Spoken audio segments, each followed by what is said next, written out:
نشرت صحيفة أفريك أو أفريكا انتليجنس، ومعروف أنها قريبة جدا من المخابرات الفرنسية.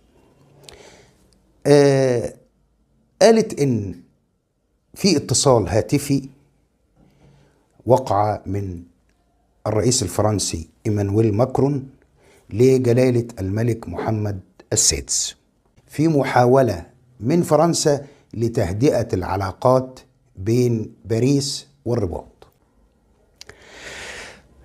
وأكدت الجريدة أو الصحيفة على أن هناك زيارة مرتقبة للرئيس الفرنسي إلى المملكة المغربية الشريفة قبل نهاية هذه السنة، يعني قبل الانتهاء من عام 2022.